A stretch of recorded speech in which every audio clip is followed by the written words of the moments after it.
Bom dia. Bom dia. Bom dia a todos. Acho que a maioria me conhece, né? Eu sou daqui mesmo, Maria de Nazaré, já há quase 6 anos frequentando essa casa de bênçãos, essa família, né? A gente chega aqui e não tem mais vontade de ir embora.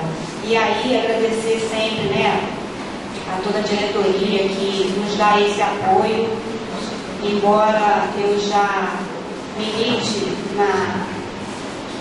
no ideal espírita há mais ou menos 20 anos. Essa foi a primeira casa que me apoiou, me incentivou, quase que empurrou a iniciar esse trabalho dos estudos, né? Então, como sempre, né, a maioria das pessoas dizem, é uma verdade, a gente não está aqui para fazer uma palestra, mas uma exposição daquilo que a gente estudou, né? E aí é muito bom a gente ter essa oportunidade, porque nem sempre, né, todos os dias a gente às vezes lê um livro, pode ser doutrinário, pode ser mais voltado para um romance, mas a gente às vezes não tem, né, tempo de fazer de forma sistemática um estudo. Então, quando a gente recebe o tema, isso nos obriga a estudar um pouquinho mais. Isso é sempre muito bom. E aí, quando o Walter me apresentou o tema, compromisso com nossa reforma. Primeiro, eu gostei muito, porque eu gosto muito desse lado moral, né? Eu gosto muito de estar falando sobre essas transformações morais que é a nossa luta diária. E aí fiquei muito contente, comecei a estudar, mas é um tema muito abrangente. E aí eu fico pensando assim, será que eu estou indo pelo caminho certo? Será que não teria que ir para um outro lado, um outro caminho? Mas as palestras de domingo retrasado, foi com o Sérgio, né? Foi Terra, Escola Abençoada. E domingo passado o William falou das penas e gozos terrestres. E aí isso me deu a certeza que eu estava no caminho certo, e que Walter é muito inteligente, né? Porque ele vai colocando as palestras como mesmo no crescente para a gente ir estudando aquele tema passo a passo. Então eu falei, nossa, porque a palestra vem para a gente, né? O estudo vem muito antes. E aí eu ficava sempre assim, será que eu estou no caminho certo? E aí esses 2 domingos anteriores me deram essa noção. E aí eu fiquei toda feliz, estou lá estudando, aí meu irmão me vê estudando. Meu irmão não frequenta nenhum tipo de religião. E ele fala assim, você vai falar sobre o quê? E aí eu toda feliz, né? Digo assim, vou falar sobre o compromisso com a nossa reforma. Ele falou assim, vocês estão fazendo alguma obra lá? Eu falei, gente, como é que no dia a dia isso acontece, né? A gente fala uma coisa achando que a pessoa já está lá na frente, sabendo tudo que a gente está falando. E como é que isso às vezes gera tanta discórdia, né? Tanta briga que às vezes começa por uma palavra que a gente falou de uma maneira e o outro entendeu de outra. Aí eu falei, caramba, meu irmão está dizendo que eu vou fazer uma obra, uma construção, bater martelo, prego lá, não é possível. E aí, pedindo licença ao Walter, eu tive que complementar o nome do estudo.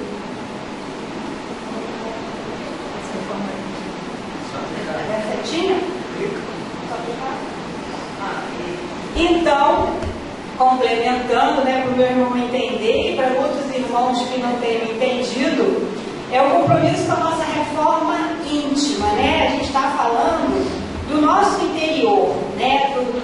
Das mazelas que nós trazemos e que a gente precisa estar refletindo e trabalhando. E aí, eu comecei a pensar que compromisso era esse, né? O quão isso abrangia só o nosso interior, o que está ao nosso redor, o que seria isso. Então, eu fui primeiro pesquisar o que seria, dentro do dicionário, né, essas 2 palavrinhas-chave, né? Então, compromisso, obrigação assumida por uma ou diversas partes, comprometimento. Reforma, mudança introduzida em algo para fins de aprimoramento, nova organização, renovação. Então, a gente pode pensar o compromisso com nossa reforma como um comprometimento com a renovação. Também um tema muito amplo, né? E aí, como é que a gente assume esse compromisso? Com esse compromisso nosso de renovação, de reforma íntima. Todos nós já estudamos que isso começa na espiritualidade, né? Como a gente já ouviu várias pessoas dizer, a gente não pediu a Deus para nascer, a gente implorou. E lá, enquanto a gente implorava, a gente pedia, né? A gente escolhia algumas situações que a gente queria passar para ter esse compromisso com essa reforma, com esse progresso. Então, essa reforma começa antes mesmo do nosso nascimento.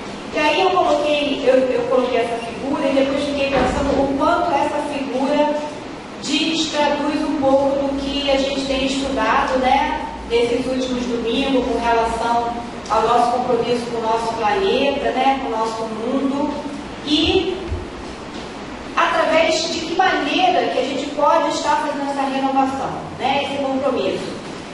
Através da reencarnação, que seria o melhor instrumento, né, para a gente medir o quanto a gente está tendo esse compromisso, o quanto a gente está progredindo, né?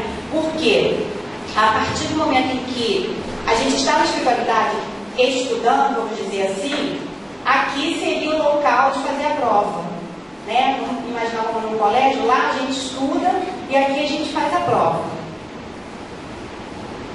Na pergunta 132 do Livro dos Espíritos, Kardec questiona: qual o objetivo da encarnação dos espíritos? E eles respondem: Deus lhes impõe a encarnação com o fim de fazermos chegar à perfeição. Bom, então a gente nasce puro, ignorante, né? E Deus nos dá esse bem, né? Que é as provas carnais, as provas corporais, para que a gente possa ver se a gente está passando de ano ou não, né? Como no colégio. Então a gente vem para poder, a gente estuda na espiritualidade, a gente vem para passar pelas provas, e aí a gente vai ver se a gente está realmente sendo reprovado ou aprovado. A encarnação também visa pôr o espírito em condições de suportar a parte que lhe toca na obra da criação. A ação dos seres corpóreos é necessária à marcha do universo.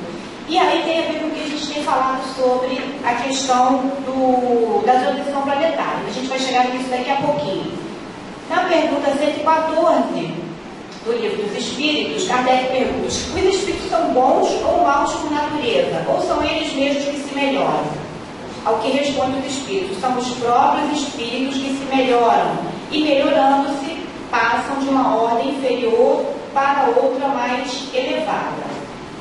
Então, como eu disse, né, a gente nasce todos iguais, e daí está a perfeição, né, a bondade de Deus.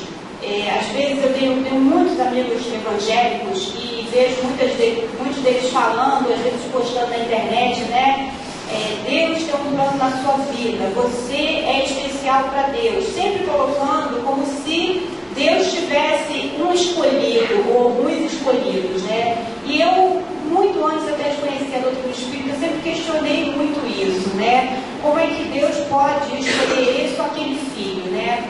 Por mais que nós, que somos pais, às vezes a gente tem uma preferência, por algum motivo, se dá melhor com um filho ou outro, por vários motivos, que outros até que a gente conhece, né, da espiritualidade, mas a gente quer o mesmo bem para todos. Como é que Deus, infinitamente bom, sábio, perfeito, poderia escolher, né, melhor esse ou aquele filho? Então isso sempre foi um questionamento que eu nunca me conformei com essa resposta. E aí cada vez que a gente vai estudando, a gente vê mais e mais o quanto é errado essa afirmação, né? Deus dá a mesma oportunidade para todos, da gente nascer totalmente ignorante e cada um ir traçando o seu caminho até chegar à perfeição. Mas que perfeição e que caminho é esse? Nós temos diferentes ordens de espíritos, né? Então ali tem uma pirâmide, uma classificação dos espíritos. Vamos falar um pouquinho de baixo para cima, começando por nós, né? Vamos dizer assim. Então nós estamos na terceira ordem, né? De baixo para cima. Somos espíritos imperfeitos. Ali está escrito pequenininho o seguinte: predomínio da matéria sobre o espírito, propensão ao mal, ignorância, orgulho, egoísmo e todas as paixões que lhe são consequentes. Tem a intuição de Deus, mas não o compreendem. apresentam ideias pouco elevadas. Então, nem todos são essencialmente maus. Muitos ainda ignoram. Nem todos não compreendem Deus. Alguns já compreendem. Então, mesmo dentro dessa terceira ordem de espíritos imperfeitos, nós temos uma variação, né, de espíritos. Alguns estão mais adiantados moralmente, alguns estão mais adiantados intelectualmente, mas estamos todos nessa terceira ordem que predomina nessa classificação baixa da pirâmide.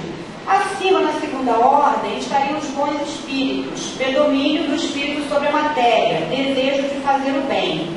Então, nessa segunda ordem, a bondade já começa a superar a maldade, né? A inteligência, o aprimoramento moral, tudo isso já está no patamar acima. E na primeira ordem nós temos a classificação de espíritos puros, são os que já alcançaram a perfeição, superioridade intelectual, moral absoluta em relação aos outros espíritos das outras ordens e nenhuma influência na matéria. Se vocês verem bem pequenininhos ali, tem, dentro de uma mesma ordem, tem várias classificações. Então isso, a gente vai estudando, a gente vai verificando que a gente, vamos dizer assim, é criado nessa terceira ordem, né? Todos os espíritos, né? Totalmente sem uma noção real do bem ou do mal, e lhe é dado o livre-arbítrio para que ele possa chegar até a primeira ordem de espírito puro. A velocidade vai depender de cada um.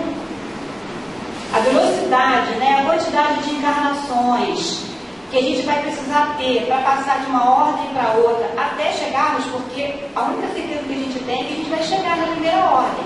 Mas a velocidade vai depender de cada um. Então, se a gente já tem um conhecimento e a gente já sabe o que a gente precisa fazer e a gente não faz, vai depender de cada um de nós. Aí, se a gente, como a gente às vezes fala, né? Eu fico dormindo o dia todo, não faço nada.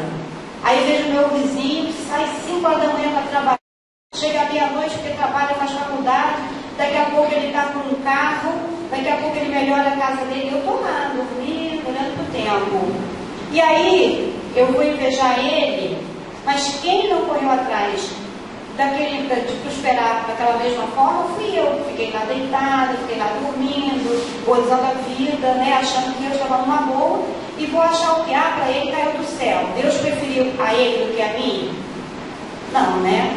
Então, essa velocidade, né, da gente conseguir as coisas materialmente falando, moralmente falando, vai depender de nós.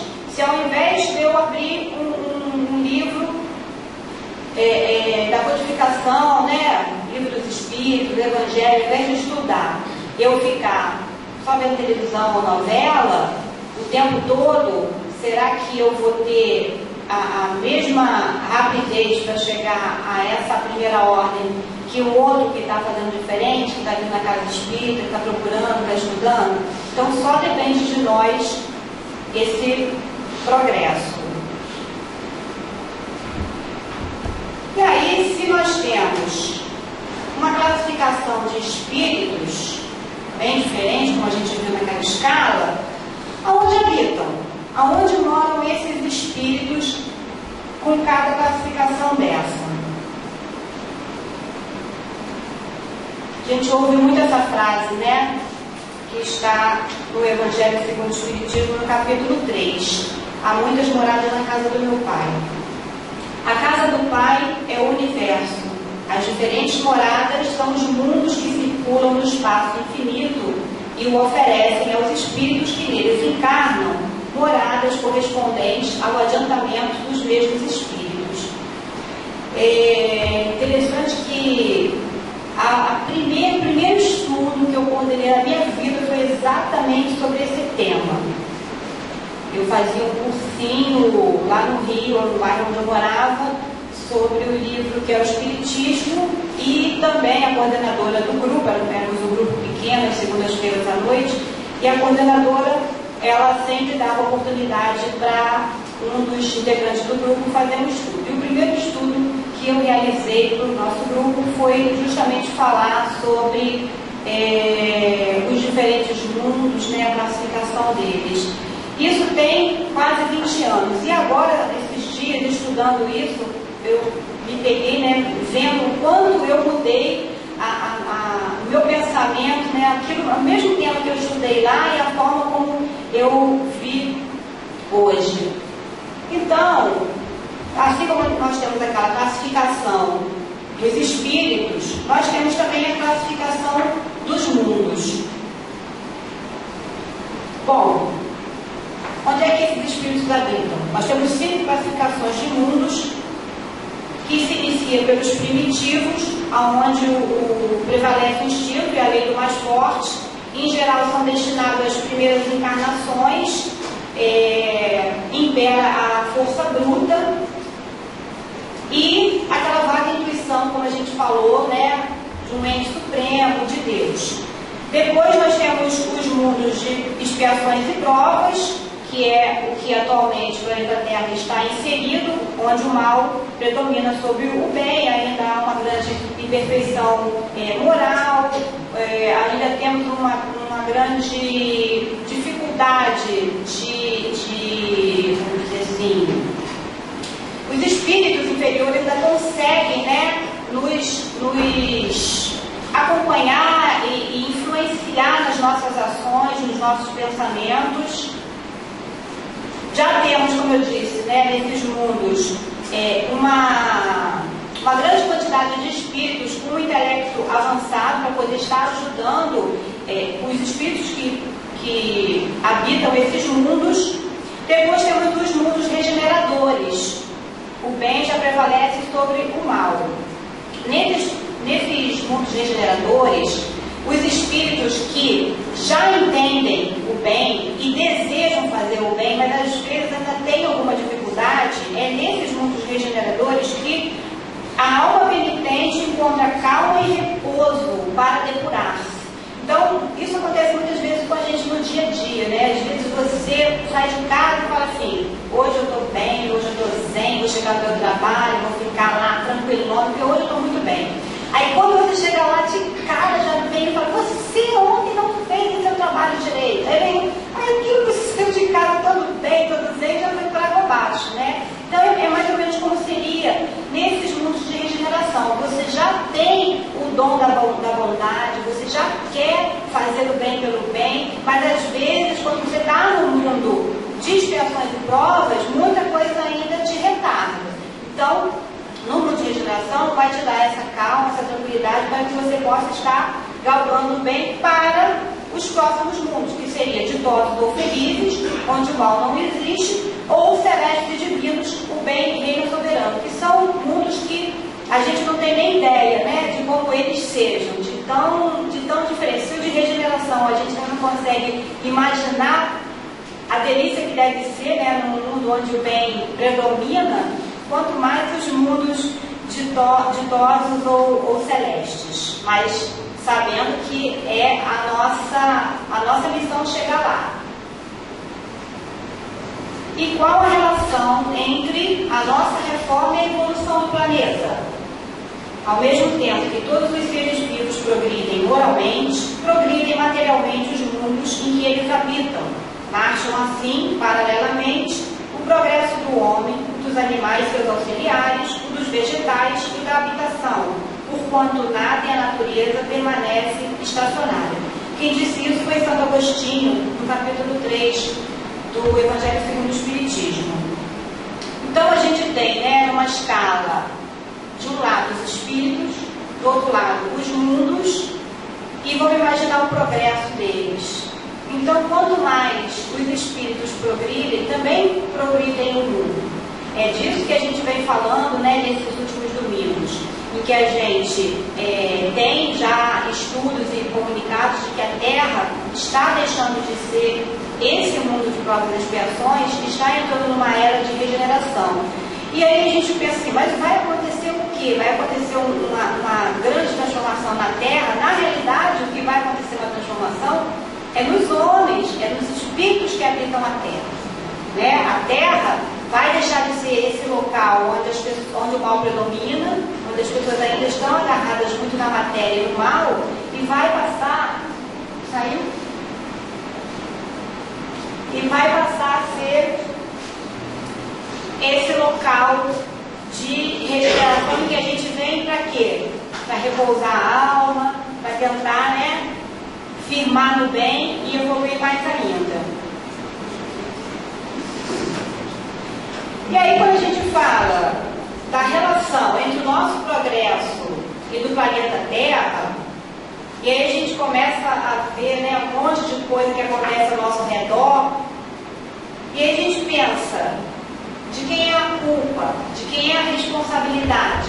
Como é que eu posso imaginar no meu progresso pessoal, na minha reforma íntima, se eu continuo fazendo isso com o planeta que eu habito, com o planeta que eu posso habitar em outras encarnações, com o planeta que os meus filhos e netos vão continuar habitando nessa e talvez em outras encarnações?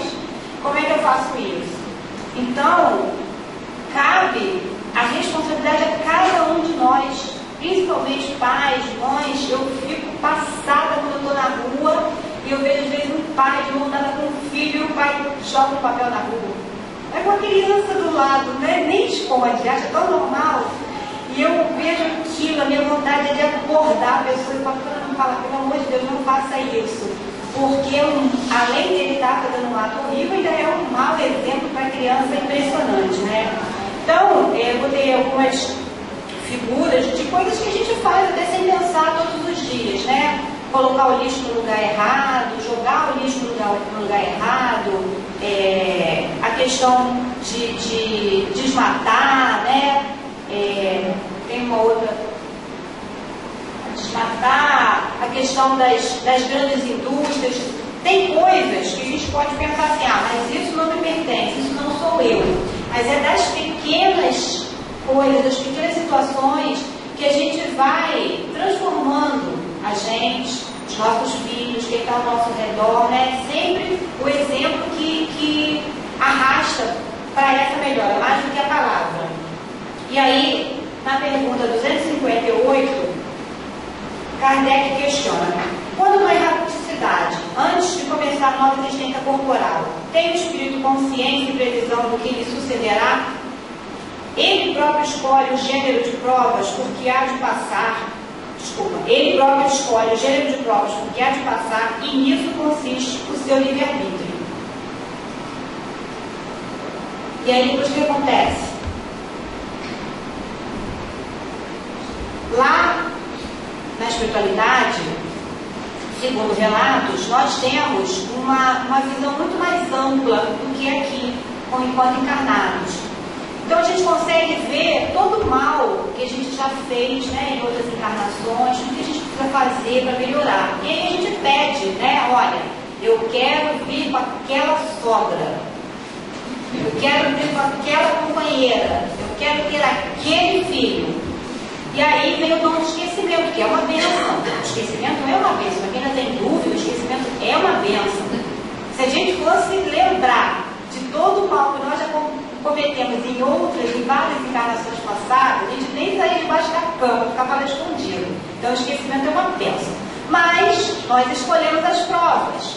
E aí quando chega no mundo carnal, a gente começa os conflitos, né? Com a sogra, com o companheiro, com a companheira, o chefe do trabalho, o vizinho. O vizinho joga lixo logo na minha porta, e não na dele.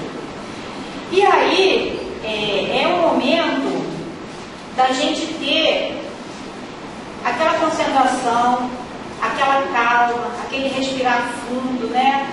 Eu, hoje, tenho uma equipe, mais ou menos de 140 pessoas que eu lidero. E aí, eu estou sempre em reunião com eles, eu gosto muito de reunião, porque eu acho que a gente tem que passar aquilo que a gente acha que deve ser, né? O dia a dia. Tem gente que não gosta de reunião, eu gosto muito de reunião. Eu acho que é uma forma boa da gente falar, da gente ouvir, da gente melhorar. E aí, a minha equipe costuma dizer assim, a gente não entende como você é tão calma. Você até para dar bronca parece estar pedindo desculpa. Isso eu agradeço muito ao Espiritismo. Eu não era assim há 20 anos atrás. Não sou perfeita, estou longe disso. Mas hoje eu realmente tenho uma calma no trabalho, no ambiente doméstico. médico, assim, muito melhor do que antes. Ainda tenho que aprender muito e melhorar muito, mas hoje eu tenho que as pessoas falam isso para mim. Porque se for feito, acontecido com gente, não adianta, não vale a pena. E realmente, quando por algum motivo eu explodo com alguma situação, eu sempre tenho a conclusão de que se eu tivesse engolido, eu teria me aborrecido bem menos. Tem uma amiga que diz: engolir saco é fácil, porque ele desce escorregando. O pior é engolir pouco espinho. Realmente, muito difícil. Mas sempre, no final, é melhor levar o desaforo para casa. Eu me sinto muito menos aborrecida. Então, essas provas que nós mesmos escolhemos, né, pelo nosso livre-arbítrio, e a gente esquece, a gente precisa, nos nossos momentos íntimos de reflexão, no estudo, na prece, principalmente na prece, durante o passe, pedir forças para Deus, para Jesus, para Maria de Nazaré, para os nossos mentores, para todo mundo, para que a gente possa nos purificar, para que a gente possa nos melhorar, para que a gente possa realmente assumir esse compromisso com a nossa reforma. E aí, seguindo o livro dos Espíritos, na pergunta 266, não parece natural que se escolham as provas menos dolorosas? Pode parecer-vos a vós, ao espírito não. Logo que este se desliga da matéria, cessa toda a ilusão, e a outra passa a ser a sua maneira de pensar. Então, por exemplo, a gente está doente, aí tem que tomar um remédio muito, muito, muito amargo, muito ruim mesmo. Você prefere continuar doente ou tomar um remédio muito amargo? É essa linha de raciocínio que a gente tem quando está na espiritualidade prestes a reencarnar. Você quer, nessa próxima reencarnação, aproveitar o máximo possível as oportunidades para se melhorar, ou você quer reencarnar umas 25 vezes, em cada reencarnação você vai melhorando uma coisa? Aí a gente vai, não, quero nessa próxima já tirar um monte de débito. Já quero quitar um monte de coisa. Igual quando a gente faz esses cursos de escola, que você tira vários anos e 6 meses, né? Como é que é o nome, Leila? Supletivo. Isso aí, supletivo, né? Em vez de fazer o ensino médio em 3 anos, você faz em 6 meses. Aí eles querem, né? É isso que a gente faz lá na espiritualidade. Não, eu quero. Só que quando chega aqui, que a gente esquece, a gente faz o quê? Reprovado. Então, esses exemplos que eu coloquei, né, eles escolheram vir cego, escolheu ter que passar dificuldade de estar em cima de uma cadeira de roda, limitado, né, a gente esquece. Eu gosto, não esqueço também, mas eu lembro, eu gosto muito de agradecer, meu Deus, obrigado pelas minhas pernas, porque eu ando muito. Eu sou uma pessoa, meu marido é muito caseiro, eu sou muito da rua. E aí eu falo, meu Deus, obrigado pelas minhas pernas, porque eu não sei o que seria minha vida sem elas. Não consigo me imaginar. Isso foi uma cadeira. Imagina que prova que eu não teria que passar se eu tivesse que ficar depois de uma cadeira de rodas. Então a gente precisa agradecer o dom de ver, de ouvir, de falar, de caminhar. E essas provas foram escolhidas. E aí, normalmente o que a gente faz? Lamúrias, Deus não gosta de mim, Deus esqueceu de mim, Deus não me ama. Mas nós escolhemos, através do nosso livre-arbítrio.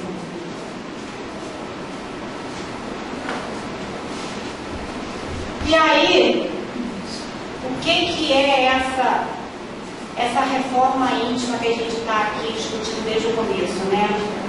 Reforma íntima, segundo, eu não sei se o nome é esse, se eu falar correto, Abel Gleiser, pelo espírito Kai Batuta, no livro Fundamentos da Reforma Íntima.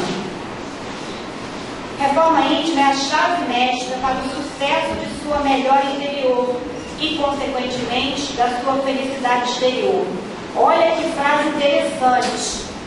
Reforma íntima é a chave mestra para o sucesso de sua melhora interior e, consequentemente, da sua felicidade exterior. Foi o que eu falei ainda há pouco, que a minha equipe fala, como você é tão calma, como você resolve as coisas dessa forma. É a minha reforma íntima se refletindo no meu exterior e servindo de exemplo para o outro. E para que serve essa reforma íntima? Serve para renovar as esperanças interiores, tendo por meta o fortalecimento da fé, a solidificação do amor, a busca pelo perdão e o aperfeiçoamento do ser. Caramba, coisa para cá já é difícil, mas não é impossível. A busca pelo perdão. Quantas vezes, né, por uma coisa tão pequena, a gente não perdoa o nosso próximo? Coisas muito pequenas. Então, essa reforma íntima é essa busca. E por onde começar? Por onde que a gente pode começar essa reforma íntima? Principalmente começando pela autocrítica. Começando a nos conhecer. Mas é conhecer de verdade, não é olhar assim e falar, não, isso aqui eu já melhorei, não é assim. E a gente realmente olhar para dentro, ver as nossas ações no dia a dia, e é nessa autocrítica a gente dizer, eu listei os meus defeitos e eu vou começar a trabalhar neles. Vai ser num dia, vai ser dois, gente, a gente reencarna tantas vezes, é claro que não vai ser de uma hora para outra, mas o conhecimento, o autoconhecimento é o pontapé inicial para que a gente possa começar a trabalhar as nossas dificuldades, as nossas deficiências. E pode ter certeza que isso não vai ser nessa semana nem na próxima. É um trabalho árduo, longo, que começa nessa vida, de repente vai entrar por outra. Então, a gente tem que fazer essa análise.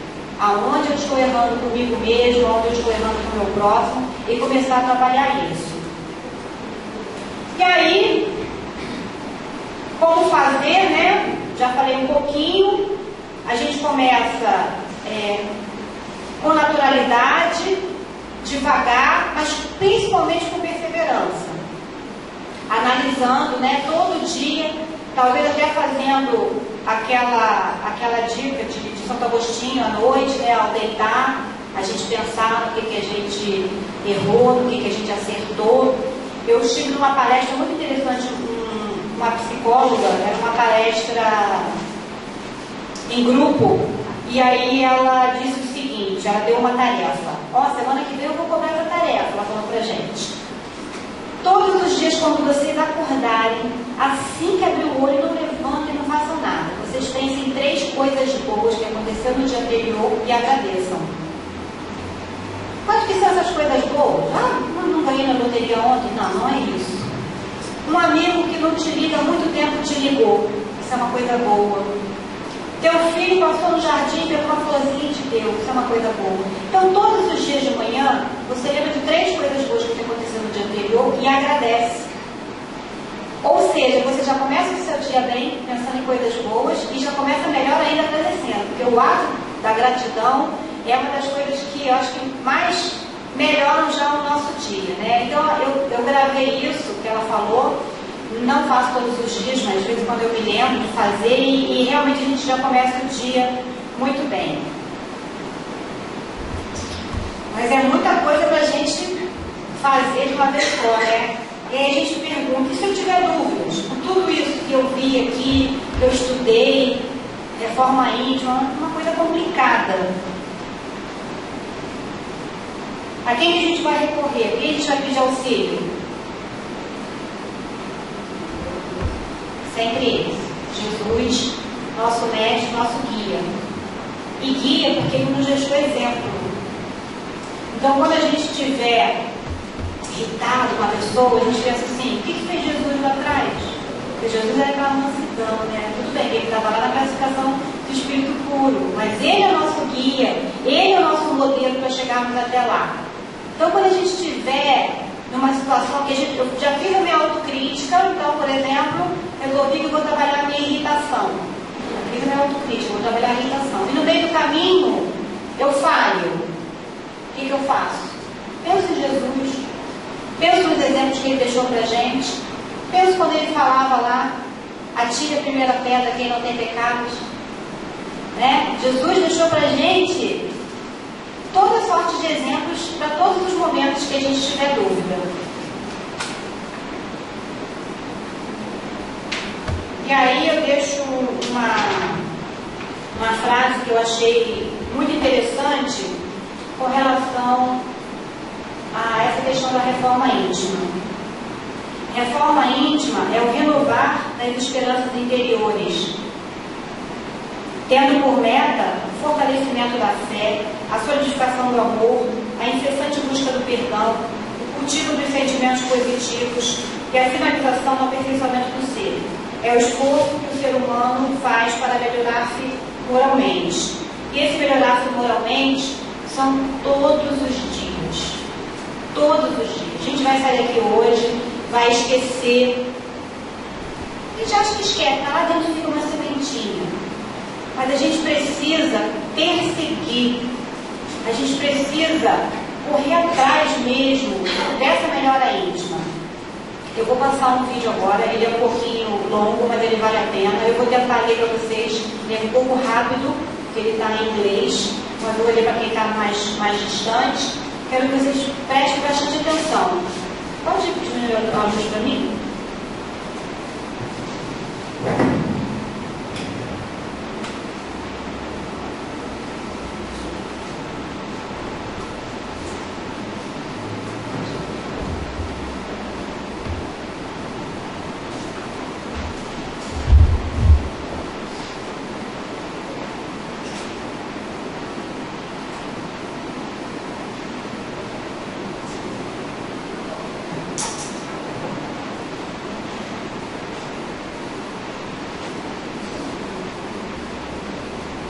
As filmagens a seguir apresentam Laura Kroll, que é diretora do projeto Vila da Vila 2, uma organização filantrópica dedicada a ajudar crianças órfãs em vilarejos remotos da Uganda, na África. Eles estavam fazendo uma filmagem próxima a essa cidade e aí disseram que tinha algumas crianças de sofrimento lá. E aí eles foram ver do que se tratava, mas não tinham noção do que esperava por eles. Eles chegando lá na cidade, lá em Uganda.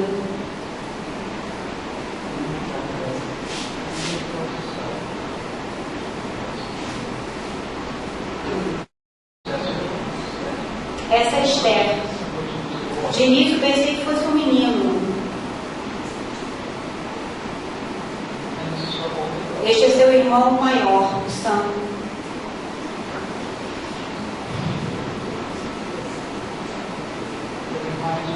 Suas nádegas estavam encolhidas e enrugadas, porque sua massa corporal estava diminuindo.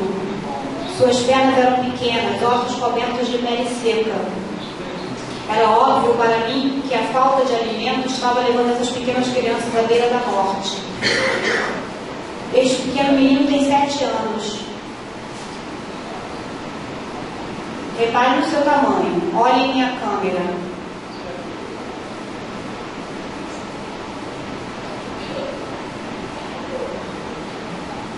E aí ela cai num pranto que a própria equipe fica impressionada, porque eles estão acostumados a ver esse tipo de situação, mas não dessa maneira. E aí eles perguntam: o que vamos fazer? A severa malnutrição leva à morte, o crescimento deteriora o próprio corpo, o obriga a decompor a si mesmo em busca de alimentos. Sam, 7 anos, mede menos de 9 quilos. Ambos têm poliomielite, patologia infantil. Nenhum deles pode caminhar. Não podíamos imaginar por que tinham sido abandonados a morrer de fome, jogados sem esperança sobre a terra. Enquanto tentávamos processar esse pesadelo que estava diante de nós, uma menina saiu do meio dos arbustos. Essa pequena menina é a irmã maior daquelas 2 crianças e estava cozinhando para eles. Vocês podem imaginar? Era a irmã de Sam e Esther, Jane, uma pequena menina de 8 anos. Havia caminhado mais de 1000 metros para encontrar água e assim poder dar banho em seus irmãos. Nossa equipe e nossos equipamentos acabaram atraindo um grupo de pessoas. A visão desses meninos paralisou estas pessoas, mas elas só podiam olhar horrorizadas.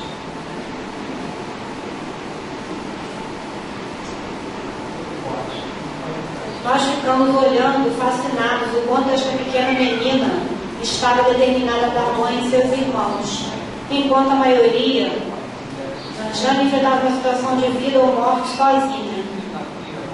Ela não podia alimentar seus irmãos famintos, mas podia ver quão sujos estavam, e estava ao seu alcance caminhar bastante para trazer água e dar mãe a seus irmãos.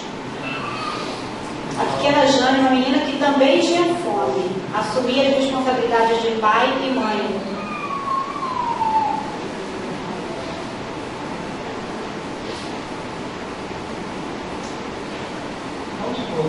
A maioria das religiões organizadas tristemente desperdiçam muito de seu tempo e energia defendendo assuntos religiosos. Mas quando um se ajoelha diante de uma criança pequenina e frágil como santo, esses tipos de práticas vazias se dissolvem em um mar de insignificância. Religião sem ação é só uma casca. Amor é tudo que importa. O amor nos impele para frente. Alcançar Sam e Esther, ainda que eu tivesse a fé de remover montes, sem amor isso não seria nada. Minha fé extraordinária seria nada.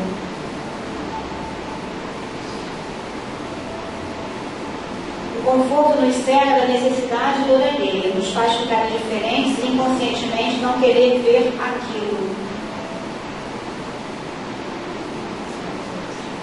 As religiões se tornam meros ritos quando se tornam passivas, quando apenas assistem, mas não agem. Por ser uma menina desse tamanho e idade, e ir sozinha caminhando, quem sabe, quão distante para conseguir dar banho destes meninos, há mais força de vontade do que posso imaginar.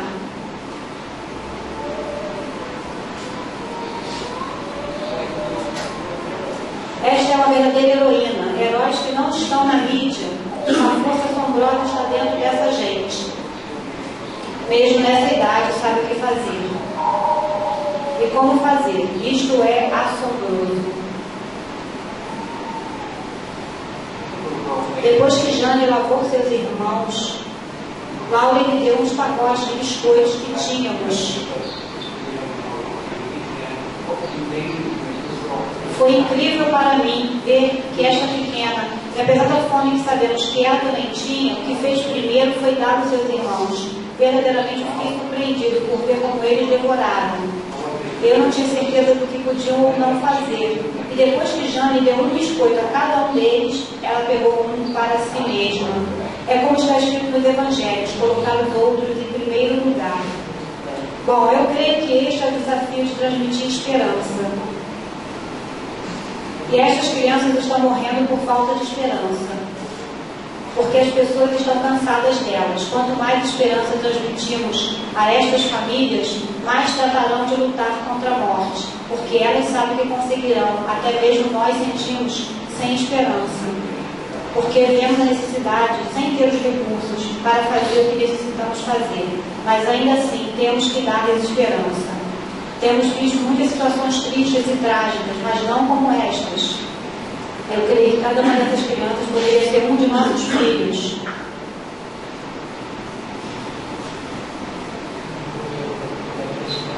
Não nos esqueceremos delas, nós estaremos cuidando. Eu não gostaria de deixá-las nem por esta noite. Temos que fazer algo que possa ser um meio de trazer a vida a estas crianças, não apenas uma semana, um dia, um mês.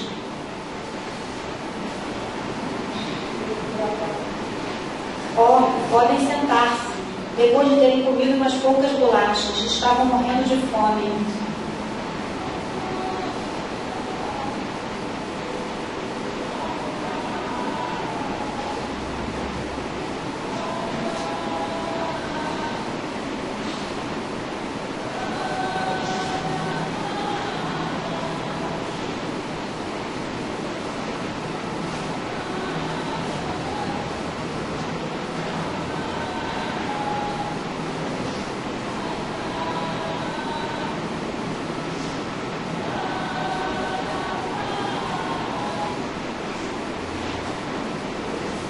As fundações Vila da Vila e São Damião levaram Sam e Esther para o hospital a 35 milhas de sua aldeia, onde permaneceram por 6 semanas até estarem reabilitados nutricionalmente.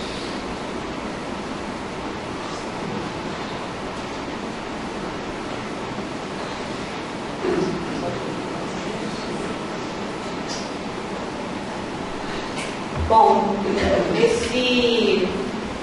só esse vídeo daria uma palestra inteira, um estudo inteiro, né? A gente poderia falar da Laurie Kroll, a gente poderia falar do Sam, da Esther, mas eu quero falar da Jane, a irmãzinha de 8 anos que assumiu na espiritualidade o papel de cuidar dos seus 2 irmãos menores. Ali todo mundo assumiu um monte de coisa, né? Mas eu escolhi a Jane porque na idade dela, mesmo ela sendo talvez um espírito antigo, mas ali ela está dentro de um corpo de criança, é muito difícil assumir um papel desse. Ir no mato, cozinhar com seus irmãos pequenos, andar mais de 1 quilômetro para conseguir água para dar banho neles, o jeitinho dela, o jeitinho dela podia. Eles, não sei porquê, não tinham pai nem mãe, mas eles tinham uma avó. E essa avó não conseguia cuidar deles nem alimentar eles. E aí, a pequena Jane, com 8 anos, fazia isso. É muito difícil a gente ver essa realidade. E aí a gente se depara assim, mas então, se ela escolheu aquilo, eu então não tenho que ajudar, porque ela escolheu aquilo, mas nós escolhemos ajudar. Nós escolhemos e precisamos, todos os dias, fazer a prática do bem e da caridade. Então, quando eu tinha essa dúvida, se ela escolheu estar naquela situação, se ela precisa passar por aquilo para ela progredir, então não cabe a mim interferir, não cabe a ONG da Laurie Kroll interferir? Não, pelo contrário, nós escolhemos e precisamos todos os dias praticar a caridade. E aí a gente olha, se emociona e a gente sai daqui e a gente esquece. Ou a gente diz, eu não tenho dinheiro para mandar para a África, mas a gente tem uma coisa muito poderosa, que é a nossa oração. Então a gente pode, todo mundo hoje, fazer uma oração por as crianças da África, por as crianças daqui do Brasil.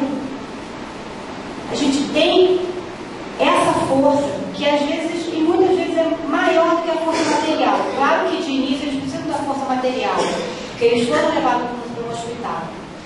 Mas o fato da gente orar por eles é um bem grande demais. E aí, eu acho que seria injustiça deixar todo mundo assim muito triste de ter visto esse vídeo e eu não mostrar para vocês como é que está a Jane hoje. Eles foram levados para uma vila, né? Essa ONG, ela tem vilas que cuidam de pessoas e de crianças que perderam os pais, que passam por esse tipo de situação.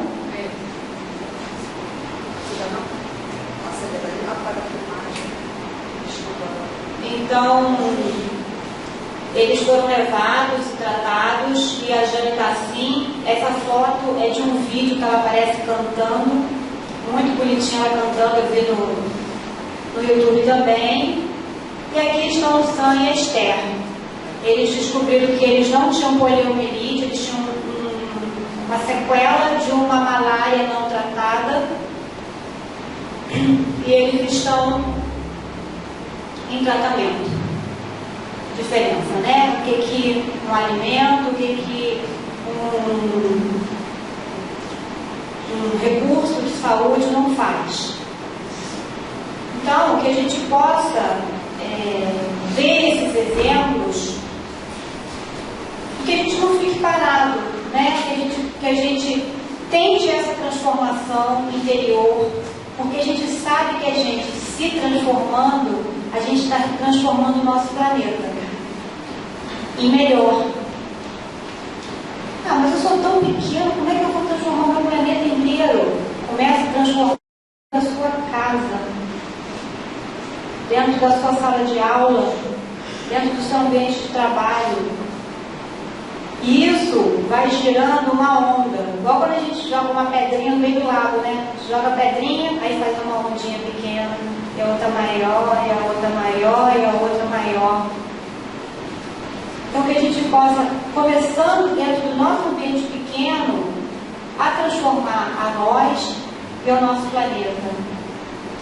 Eu trabalhei durante muitos anos em turismo, e aí eu tive a oportunidade de fazer algumas viagens, para fazer cursos, para conhecer o que eu vendia, né? Vendia um hotel, então o hotel convidava a gente para ir lá para conhecer, para a gente poder vender melhor. Numa dessas viagens, eu fui até a França, uma região da França que tem muitas flores, um lugar belíssimo, as ruas, as praças, as casas, tudo tem muita flor. E aí nós tivemos uma entrevista com o prefeito de uma dessas cidades e nós perguntamos, mas como que vocês conseguem a cidade inteira ser tão florida? Né? Porque só a praça, tudo bem, a prefeitura vai lá e faz, mas tudo, cada muro, cada janelinha de cada casa tinha flor, era muito lindo. E aí ele disse, primeiro nós fizemos um concurso, tipo os concursos que faz assim, né, a rua mais bonita. E aí, fez concurso, uma rua ganhou, só que aquilo foi contaminando para o bem. E a outra rua quis ficar igual e a outra, e a cidade inteira era florida. Então, o bem contamina. Assim como o mal contamina, o bem também contamina. Só que o bem é meio tímido, né? O mal, ele gosta do holofote, ele gosta de se mostrar. O bem já é mais tímido. A gente tem que tirar essa timidez do bem. A gente precisa gritar ao mundo que é bom ser do bem, que é bom ser de Jesus, que é bom ser espírita, né? Então, que a gente tenha essa força interior. Mas, gente, vamos começar pela autocrítica. Vamos chegar em casa, vamos nos recolher no canto e vamos pensar tudo que a gente tem feito. Depois dessa análise, a gente não vai eleger assim, achei 5 grandes defeitos em mim, eu vou acabar com todos nós. Vamos eleger um. Que nem a gente faz quando chega 31 de dezembro, a gente fala assim, o que eu vou fazer ano que vem? Vou emagrecer, vou entrar para a academia, vou fazer um curso de inglês, vou não sei o quê. Vamos eleger um defeito que a gente descobriu na gente e vamos tentar melhorar. Depois a gente passa para outro, para outro, para outro, e assim a gente vai continuando a nossa reforma íntima. Muito obrigada pela paciência de vocês. Muito obrigada, Valder, pela oportunidade. Fiquem com Deus, fiquem em paz. Que assim seja.